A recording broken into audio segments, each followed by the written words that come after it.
MS Excel training में आज की क्लास हम इस वीडियो में प्रैक्टिकली फंक्शन फार्मूलाज का जो यूज़ है वो हम सीखेंगे और इस सिलसिले में हम एक प्रोजेक्ट करेंगे। ये इस ट्रेनिंग का हमारा पहला प्रोजेक्ट है। जिस तरह देखिए दूसरे सॉफ्टवेयर्स में भी हम जो एक अमली काम होता है, प्रैक्टिकल वर्क या जैसे आप असाइनमेंट कह लें, ये हम करते हैं ताकि जो टूल्स का राइट यूज़ है वो हमें पता चल सके। इसी तरह एक्सेल के ऊपर भी हम इस तरह के डिफरेंट प्रोजेक्ट्स इंशाल्लाह करेंगे ताकि ग्रिप बन सके, फार्मूलाज का जो राइट यूज़ है वो हम सीख सकें। तो आज का हमारा प्रोजेक्ट थोड़ा बिजनेस से रिलेटेड है।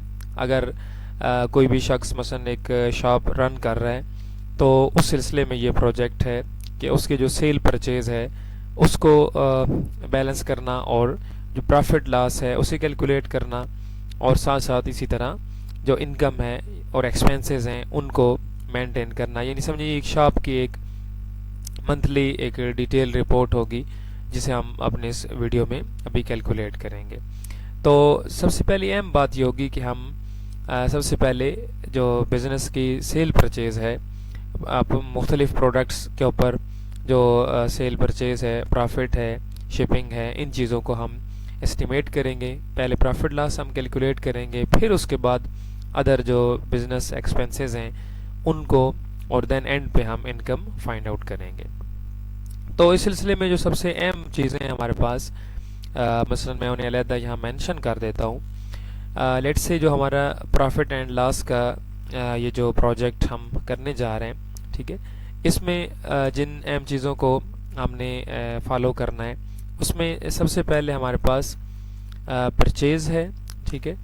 इसी तरह से हमें कंप्लीट यानी आइडिया होना चाहिए सेल का, ठीक है, परचेज अमाउंट, सेल अमाउंट, और इसी तरह बाकी जो मसलन शिपिंग मीन के जो मसलन आप एक शॉप है एक शहर में तो उसके ऊपर जो प्रोडक्ट सेल परचेज होती हैं उनको जब हम किसी दूसरे सिटी से वो परचेजिंग करेंगे तो ज़ाहिर है उसको शॉप तक पहुंचने में जो किराया वगैरह होगा वो इस तरह के जो खर्चे हैं उनको शिपिंग में हम काउंट करेंगे। तो परचेज, सेल और शिपिंग जब इसका हमें आइडिया होगा तो हम फार्मूला यूज़ करके बहुत आसानी से प्रॉफिट लॉस कैलकुलेट कर सकते हैं। तो क्या फार्मूला होगा? इक्वल यहाँ से सेल अमाउंट, ठीक है, इसमें से हम माइनस कर लेंगे परचेज अमाउंट, ठीक है, परचेज अमाउंट हम माइनस करेंगे और उसके बाद माइनस हम कर लेंगे शिपिंग। यानी दो किस्म के जो प्राइसेस हैं, ये कीमतें हैं, ये हम सेल में से जब माइनस करेंगे तो अब देखिए जब ये फार्मूला यूज़ होगा यानी सेल अमाउंट में से जब हम परचेज और शिपिंग को नफ़ी करेंगे तो हमें दो टाइप का थ्री टाइप पे हमें आंसर मिल सकता है। मसलन जब ये फार्मूला अप्लाई होगा तो या तो आंसर ग्रेटर देन ज़ीरो होगा। लेट्स से मैंने अभी ग्रेटर देन ज़ीरो लिखा है, यानी अगर आंसर ग्रेटर देन ज़ीरो से मुराद है पॉजिटिव। अगर आंसर पॉजिटिव आता है तो इससे मुराद क्या है कि ये प्रॉफिट है।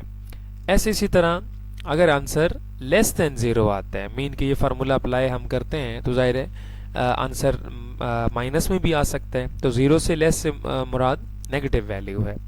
तो अगर नेगेटिव वैल्यू है तो इससे मुराद क्या होगी कि ये लॉस है, यानी परचेज और शिपिंग अगर सेल से ज़्यादा होगी तो इस वजह से लॉस होगा।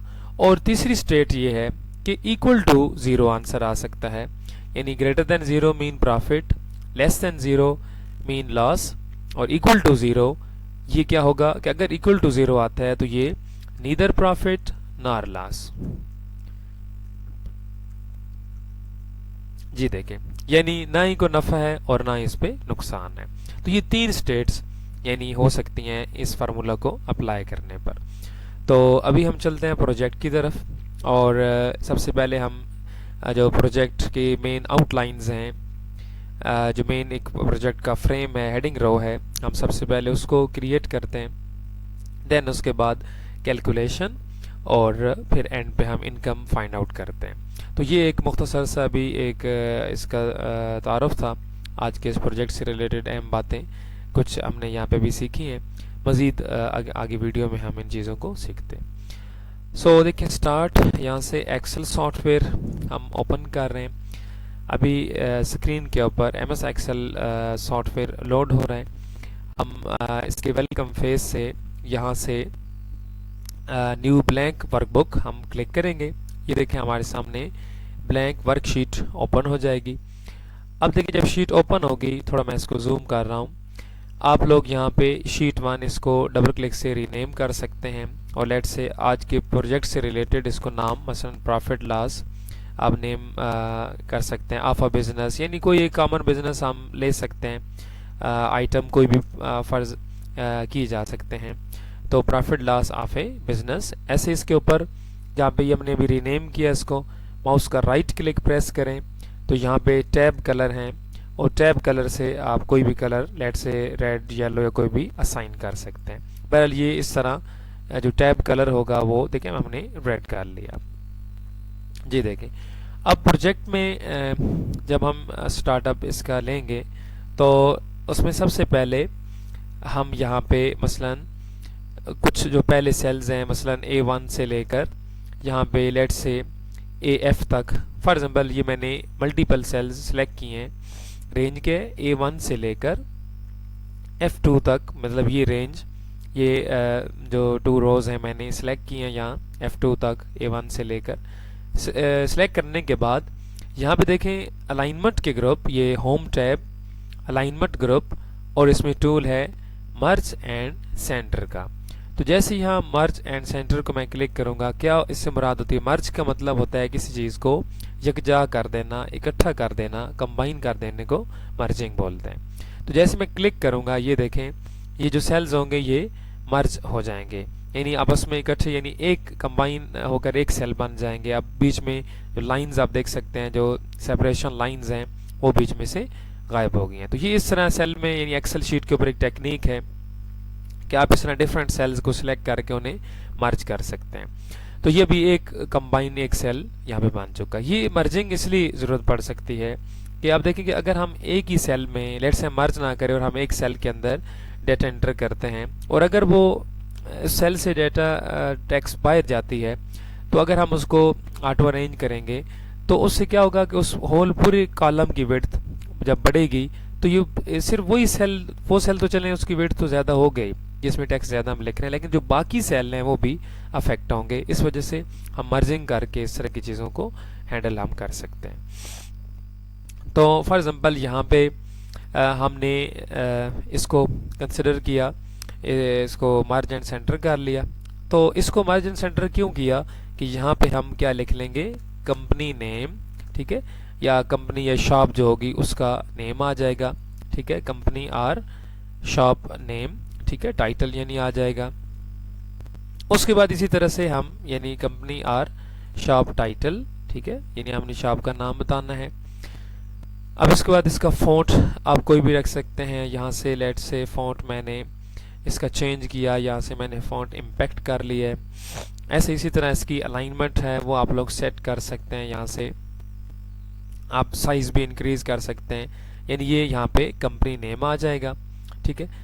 उसके बाद फिर इसी तरह यहाँ पे क्लिक एंड ड्रैग, यानी कंपनी के आप लोग ये सेल सेलेक्ट करके इनको भी यहाँ से मर्ज एंड सेंटर, यहाँ पे कंपनी डिस्क्रिप्शन आ जाएगी, ठीक है, कंपनी मज़ीद डिस्क्रिप्शन जिसमें मज़ीद एड्रेस, कॉन्टैक्ट और ऐसी चीज़ें आप लिख सकते हैं, ठीक है।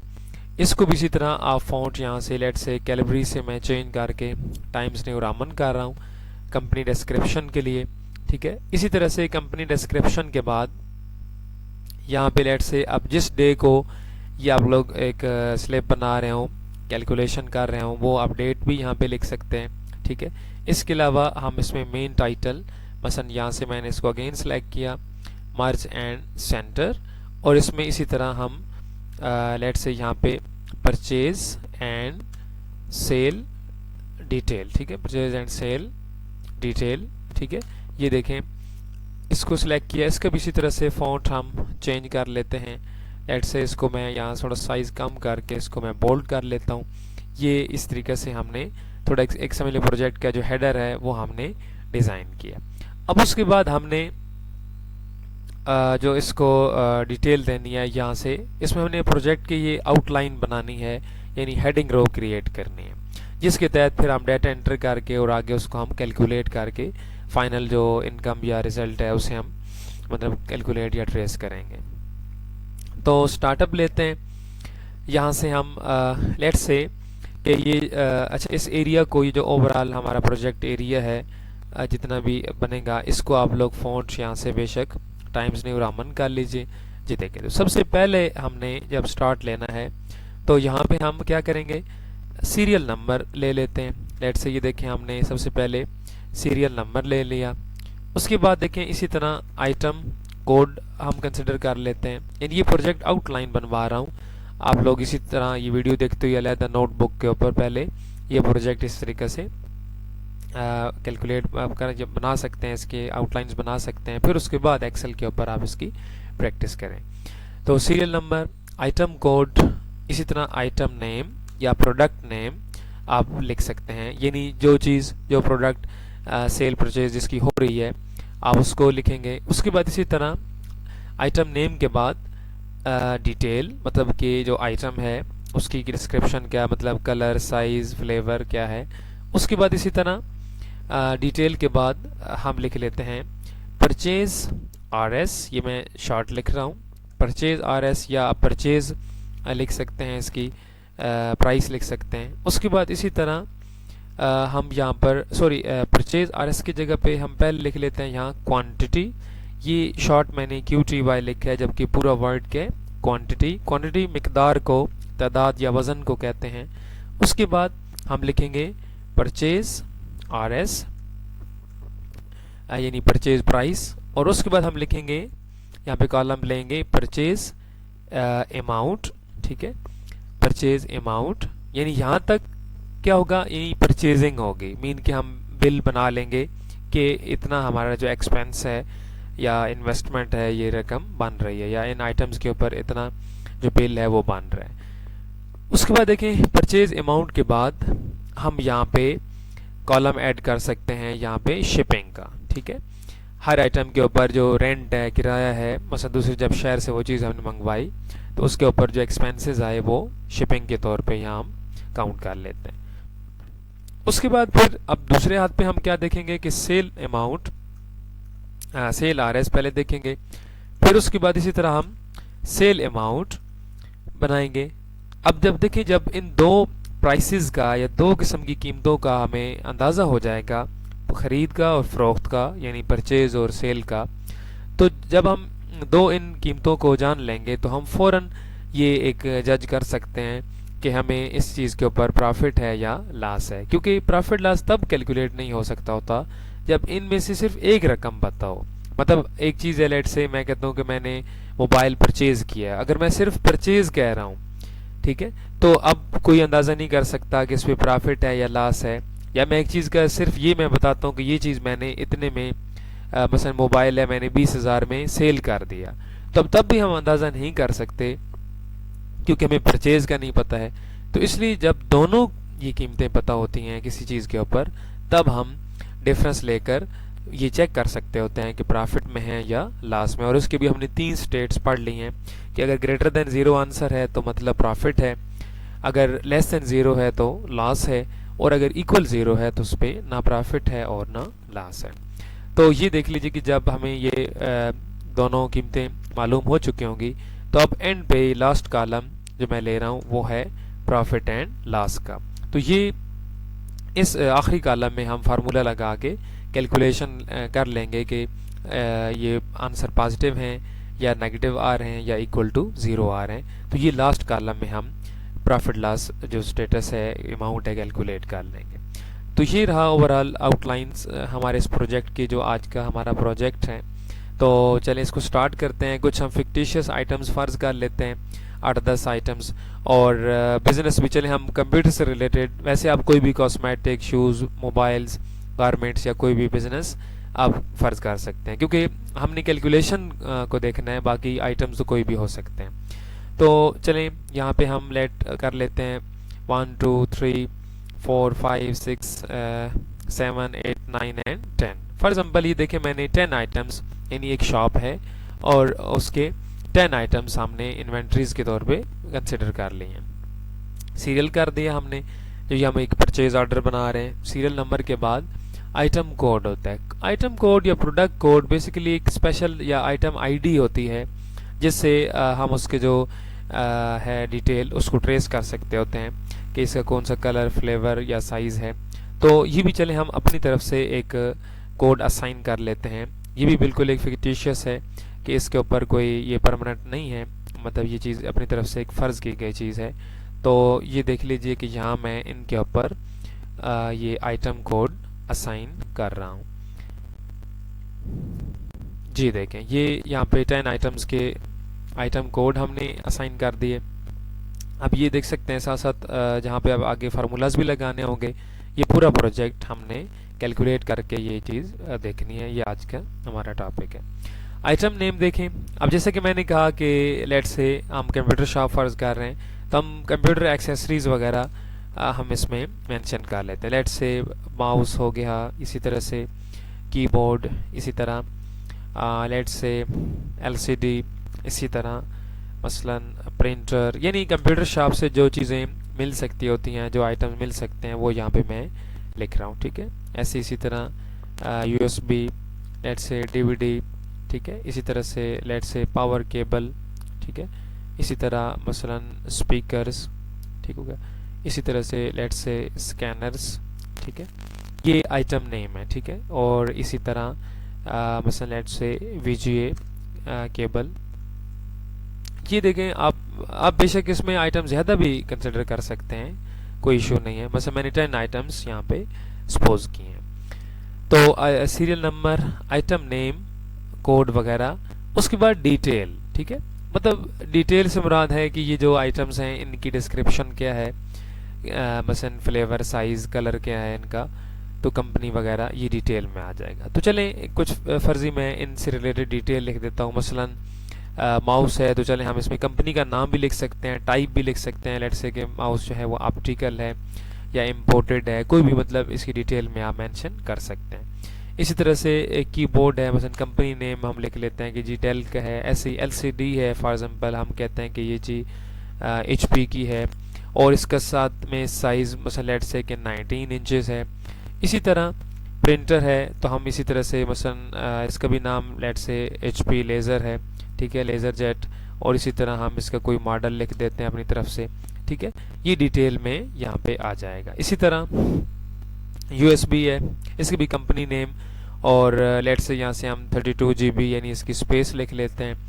इस तरह डीवीडी है, ठीक है, उसके बारे में आप लोग लिख सकते हैं। ठीक है, कंपनी नेम या कोई डिस्क्रिप्शन लिख सकते हैं। ठीक है, पावर केबल है, ठीक है, इस तरह से आप 220V या इस तरह से आप इसकी भी डिटेल लिख सकते हैं। ठीक है, इसी तरह से स्पीकर्स हैं, आप इनका कंपनी नेम, ठीक है, और इस तरह डिटेल लिख सकते हैं। ऐसे ही स्कैनर है, ठीक है, यहाँ पे इस तरह से इसका भी लिख सकते हैं। यहाँ पे OCR है, सॉरी OCR। इसी तरह से वीजीए केबल है, इसकी भी डिटेल आप इस तरीके से लिख सकते हैं। उसके बाद देखें कि हमें यहाँ पे ये जो हमने डिटेल्स वगैरह हमारे सामने हैं, हम इनको देख सकते हैं कि इन डिटेल्स को के बाद आगे है क्वांटिटी, कि एक चीज़ कितने में परचेज़ की जा रही है, कितनी तादाद में परचेज़ की जा रही है। तो अब ज़ाहिर अब शॉप है, तो अब क्वांटिटी बेशक ज़्यादा भी इंटर कर सकते हैं, यानी एक एक आइटम नहीं बल्कि आप ज़्यादा एंटर कर लें, डजन्स की शक्ल में भी कर सकते हैं। इस तरह लेट्स से चलें हम एक अपनी तरफ से क्वांटिटी इंटर करते हैं कि शॉप के लिए ये चीज़ें इतनी इतनी तादाद में हमें चाहिए। मसलन माउस हैं, हम कहते हैं 1 डज़न यानी 12 जो माउसेस हैं ये हम मसलन परचेज़ कर रहे हैं, 10 कीबोर्ड्स परचेज़ कर रहे हैं, 5 LCDs हम परचेज़ कर रहे हैं, 3 प्रिंटर्स हम परचेज़ कर रहे हैं, 15 USBs हम परचेज़ कर रहे हैं। इसी तरह लेट से 24 DVDs हम परचेज़ कर रहे हैं, 50 पावर केबल्स परचेज़ हम कर रहे हैं।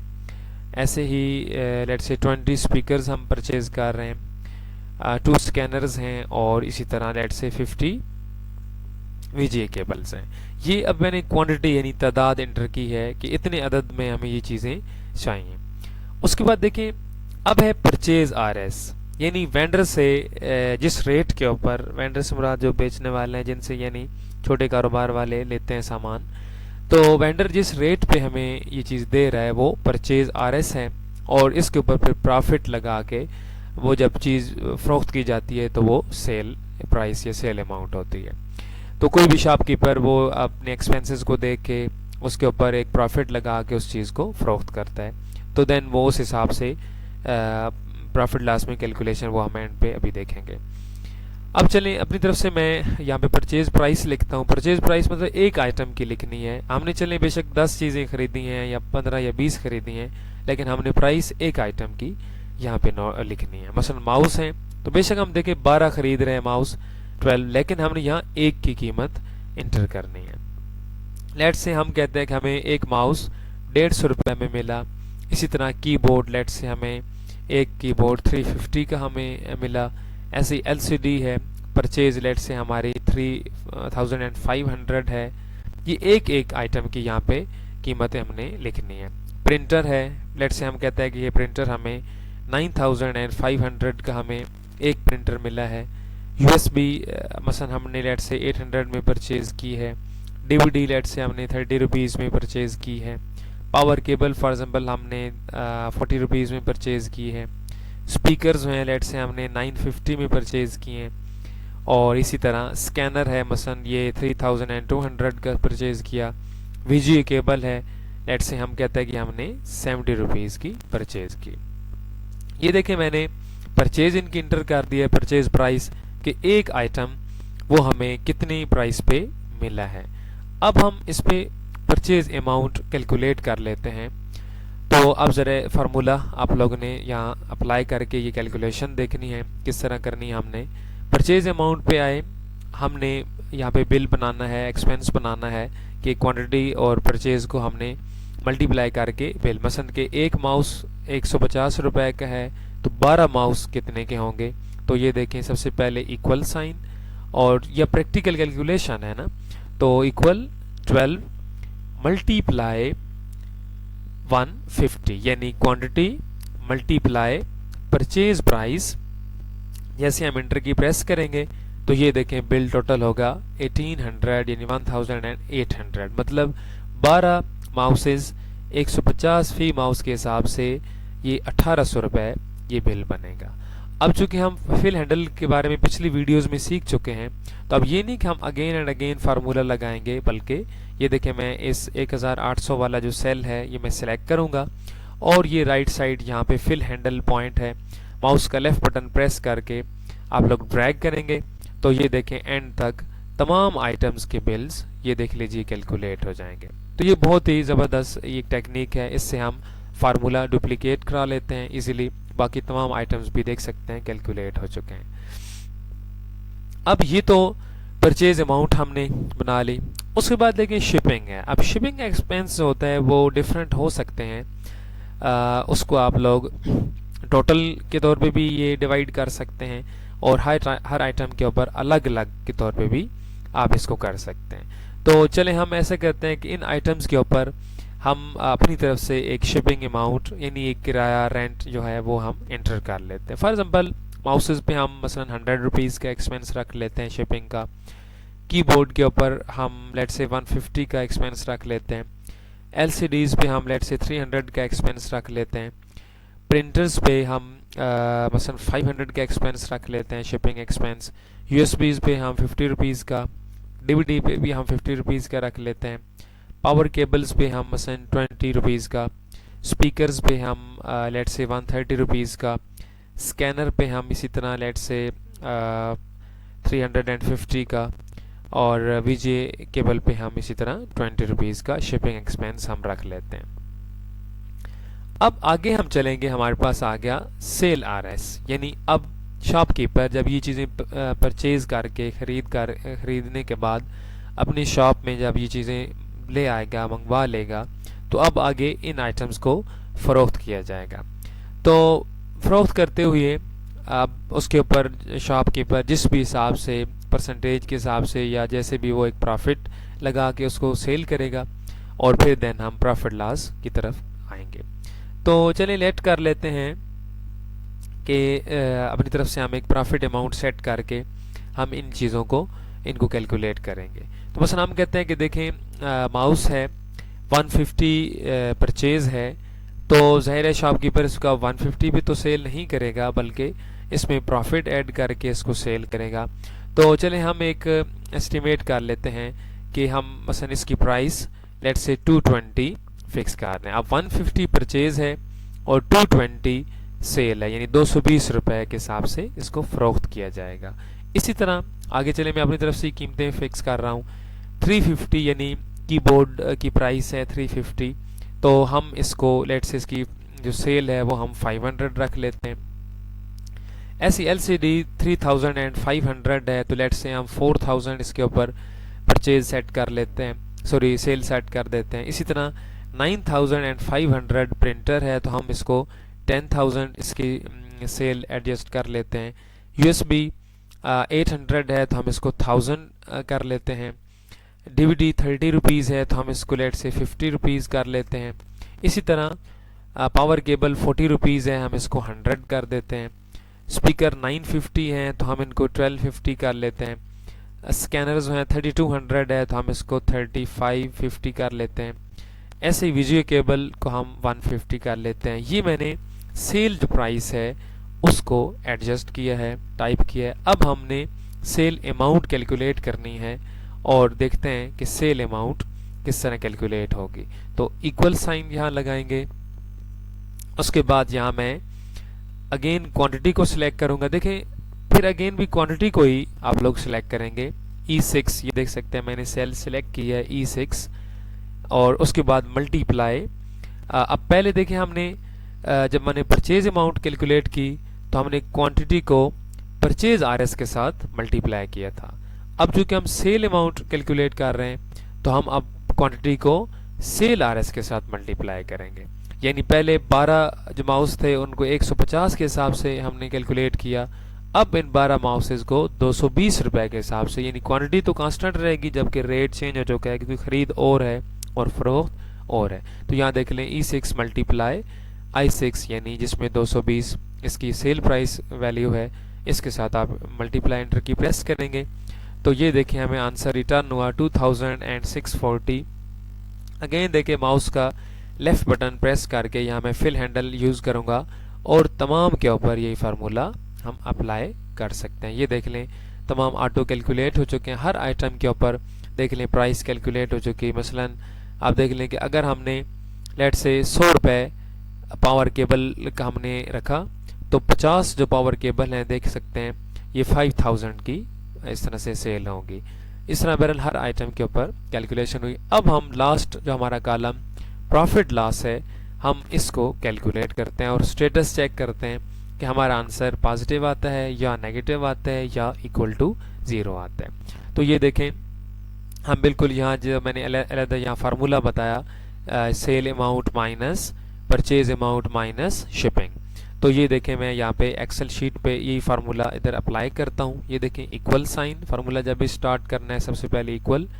उसके बाद ये देखें यहाँ से मैं सिलेक्ट करूँगा सेल अमाउंट, इन सेल को आप लोगों ने गौर से देखना है। सेल अमाउंट यानी 2640 माइनस ये डैश माइनस साइन लगाएंगे आप लोग, नफ़ी के निशान कीबोर्ड पे बटन अवेलेबल है। उसके बाद माइनस यहाँ से परचेज अमाउंट, ठीक है ये देखें। उसके बाद फिर माइनस और उसके बाद है शिपिंग। तो ये हमने फार्मूला अप्लाई किया, सेल में से परचेज भी नफ़ी कर रहे हैं और शिपिंग भी। तो जैसे मैं एंटर की प्रेस करूँगा ये देखें हमें आंसर रिटर्न हुआ 740, यानी जो माउसेज हैं 12 उनको फ़रोख्त करने पर जो प्रॉफिट अर्न हो रहा है वो 740। अब ये पॉजिटिव रकम है तो इसलिए ये प्रॉफिट इसको हम काउंट करेंगे। उसके बाद देखें फिर अगेन फार्मूला नहीं लगाएंगे बल्कि फिल हैंडल कर लेंगे। तो ये देखें हमें यहाँ पे इस तरह ये देख लें तमाम आइटम्स के ऊपर अलग-अलग प्रॉफिट्स हमें कैलकुलेट होके यहाँ पे मिल चुके हैं। तो अब इसमें देख लें कि चूँकि all items all prices positive हैं, लिहाजा इसमें किसी किस्म की ये परेशानी नहीं है कि मतलब ये कोई लॉस है। अगर हाँ नेगेटिव होता तो फिर ज़ाहिर है लॉस होता या इक्वल टू 0 हो जाए, यानी शिपिंग और जो परचेज अमाउंट है वो सेल के बराबर हो जाए तो ज़ाहिर उस वक्त आंसर 0 आएगा। यानी सेल अमाउंट माइनस शिपिंग और माइनस परचेज तो वो 0 आंसर आएगा। तो वो ना प्रॉफिट होगा और ना लॉस होगा। अब देखिए कि इस प्रॉफिट को हम यहाँ पे इस निचले सेल में ऑटो सम कर लेते हैं ताकि ये कुल अमाउंट आ जाए कि ये कितनी बनती है। तो ऑल्ट प्लस इक्वल, ये हमने ऑलरेडी भी शॉर्ट कमांड पढ़ी है ऑटो सम की। ये देखें जैसे इंटर की प्रेस करेंगे तो ये देखें यहाँ पे हमें देखें 21,850 ये तमाम ये जो शिपिंग और परचेज अमाउंट निकाल के ये प्रॉफिट है 21,850 का। तो उसके बाद ये अब कैलकुलेट हो चुका है। अब इसको इसी तरह हमने यहाँ पे चलना है। मसलन यहाँ से मैं कुछ सेल्स को सिलेक्ट कर रहा हूँ, ठीक है। सिलेक्शन के बाद लेट्स से यहाँ शुरू से सिलेक्ट कर लेते हैं यहाँ से कुछ सेल्स, और इनको सिलेक्ट करके मर्ज एंड सेंटर, और यहाँ पे मैं आ जाता हूँ अदर एक्सपेंसेस की तरफ। अदर एक्सपेंस से मुराद होता है कि जैसे शॉप चल रही है तो रेंट हो गया, सैलरीज हो गई, और यूटिलिटी बिल्स हो गए, ट्रैवलिंग हो गई, फ्यूल जो है इस तरह का, ये एक्सपेंसेस अदर हैं। तो देन इनको भी देखें काउंट किया जाता है और इनको भी माइनस कर लेंगे जब हम प्रॉफिट में से, तो देन जो अमाउंट होगी वो इनकम कहलाएगी। तो ये देखिए अदर एक्सपेंस फिक्टिशियस मैं अपनी तरफ से ले लेता हूँ। मसलन शॉप रेंट है, अगर पर्सनल शॉप है तो ठीक है, कोई इशू नहीं है, कोई भी रेंट का या प्रॉब्लम नहीं होगा। लेकिन अगर रेंट पे है तो ऑफ कोर्स उसका जो रेंट होगा वो भी हमने कैलकुलेट करना है। तो फ़ॉन्ट बैरल यहाँ से टाइम्स न्यू रोमन चल रहा है जी। देखिए रेंट, अब चले हम यहाँ रेंट लिख लेंगे। शॉप रेंट के बाद कोई सैलरी है, मसलन कोई आगे मुलाजिम रखा हुआ है तो सैलरी उसकी होगी, एक है या ज़्यादा है तो सैलरीज हो जाएंगी। उसके बाद इसी तरह से बिल्स वगैरह, बिजली वगैरह का बिल हो गया, PTCL इंटरनेट का बिल हो गया।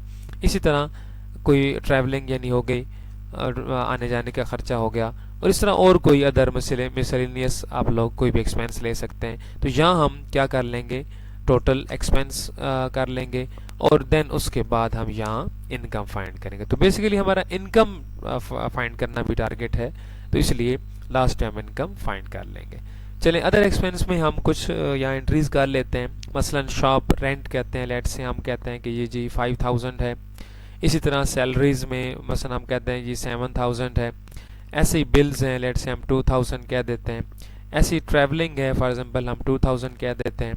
ऐसे ही अदर्स हैं, तो ये अदर्स हमने लिख लिए, तो यहाँ हम टोटल करने हैं। तो ऑल्ट प्लस इक्वल, ये देखें ये सारे expense rent, salaries, bills, travelling, others, inter की प्रेस करेंगे तो ये देखें लेट से 19,000 मतलब ये हमारा एक्सपेंस है।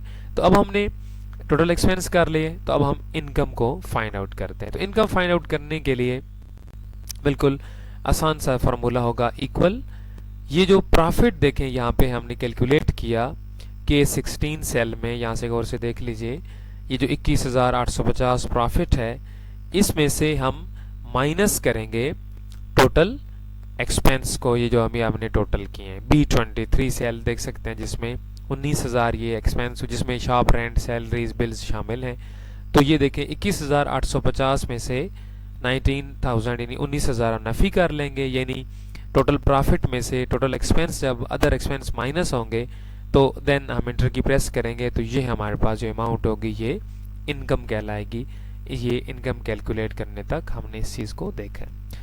अब जब ये सारा प्रोजेक्ट कोई भी कंप्लीट हो जाए, जब आप लोग इसे कंप्लीट कैलकुलेट कर चुके हों, तो इसकी फिनिशिंग होती है थोड़ी बहुत, यानी इसकी आप लोगों ने एडजस्टमेंट करनी है। जैसे कि लेट से मैंने समझाया था कि जहाँ पे प्राइसेस हों उनको बाकायदा ये कॉमा स्टाइल दिया जाता है ताकि वो करेंसी मोड में या प्राइस मोड में शो हो, ठीक है। इसी तरह यहाँ पर भी हैं, तो इसको भी इसी तरह से अदर एक्सपेंस भी कॉमा स्टाइल में करेंगे, ठीक है, ये बना लें। इसी तरह इसके अलावा आप लोग बॉर्डर्स वगैरह लगा सकते हैं, जहाँ पे बॉर्डर की ज़रूरत हो वहाँ पे आप लोग बॉर्डर लगा लीजिए, ठीक है। इसी तरीके से बाकी अदर जितनी भी ऐसी जो सेटिंग्स हैं वो आप लोग यहाँ बना सकते हैं, ठीक है। इस तरह बीच में कोई लोगो ऐड करना है, मसलन हम कहते हैं कि हमने कंपनी का यहाँ पे लोगो लगाना है, तो आप लोग इस तरह टैब इंसर्ट और यहाँ से इसका भी एक्सेल के भी सेम देखे वही तरीके है, इलस्ट्रेशन पे जाना है और पिक्चर्स पे जाके अब सिस्टम में से कहीं से भी कोई इमेज हो, लोगो या कोई इस तरह का इमेज, वो आप लोग इधर एक्सेल शीट पे भी उसी को ऐड कर सकते हैं, ठीक है। तो ये जनरल इसी तरह मसलन हेडर रो को आप लोग सिलेक्ट करके आप लोग ये देखें यहाँ से इसको होम टैब, इसको बेशक बोल्ड कर लें, इसका आप लोग शेडिंग कलर यहाँ से आप लोग कोई भी से शेडिंग कलर दे दीजिए, ठीक है। ये देखिए शेडिंग आप लोग कोई भी कलर इसे असाइन कर सकते हैं, ठीक है। इसी तरह और मसलन ये देख लें एंड पे ये जो रकम टोटल हुई है इसको यहाँ से सिलेक्ट करें और यहाँ देख लें इसी होम टैब और यहाँ पे स्टाइल्स का ऑप्शन है, स्टाइलिंग आप कर सकते हैं। यहाँ से सेल स्टाइल पे जाके ये देखें इसको टोटल वाला ये स्टाइल दे लीजिए, ये देखें टोटल स्टाइल इसको दे देना है, ठीक है, ताकि एंड पे ये इस तरह हमें डबल लाइन में ये शो हो। इस तरह एंड पे इनकम वाले सेल को भी आप लोग सेल्स में जाके टोटल वाला स्टाइल दे सकते हैं, ठीक है। तो इस तरह आप लोग ये अब ओवरऑल प्रोजेक्ट की फिनिशिंग लाजमी कर, जैसे बाकी सॉफ्टवेयर में भी हमने हर प्रोजेक्ट की फिनिशिंग देखते हैं, इसी तरह इसको भी इस तरह से कंप्लीट करना है ताकि स्लिप मुकम्मल तौर पे ये इस तरह से हो। बीच में अगर किसी कॉलम को मसलन जैसा कि लेट से क्वांटिटी है, आप इसको सिलेक्ट करके आप लोग चाहें तो यहाँ से भी कोई शेडिंग आप किसी लाइट कलर की शेडिंग दे सकते हैं, ठीक है। इसी तरह और मसलन प्रॉफिट लॉस है, इसको भी सिलेक्ट करके आप लोग किसी भी कलर की शेडिंग यहाँ इसको भी असाइन कर सकते हैं, ठीक है। ये फॉर्मेटिंग मतलब अपने हिसाब से अपनी मर्ज़ी से ये करना होती है, आप लोग कोई भी अच्छे से इसका स्टैंडर्ड बना सकते हैं, ठीक है, ताकि हमारे प्रोजेक्ट की लुक बेहतर हो, ठीक है। ये देख लें भी आप ऑलमोस्ट हमारा जो प्रोजेक्ट है वो फिनिश हो चुका है। हमने एंड तक यानी इनकम तक इसको कैलकुलेट किया, ठीक है। ये इस तरह के देखिए किसी सेल में हैशेस इस तरह की नज़र आए तो वो इसलिए होता है कि कॉलम विड्थ कम हो तो इस वजह से, लेकिन कोई इशू डबल क्लिक करें जैसे कॉलम विड्थ ऑटो अरेंज होगी तो ये वैल्यू इस तरह से शो हो जाएगी। तो ये बहरहाल आज का हमारा प्रोजेक्ट था। इसको आप प्रैक्टिस कीजिए, फार्मूला जो यूज़ किए हैं, बाकी जो डिटेल इसमें इनपुट की हैं इसको भी अलहदा नोट्स में भी लिख लीजिए। इंशाल्लाह अगली वीडियो में मज़ीद हम सीखेंगे। Thank you.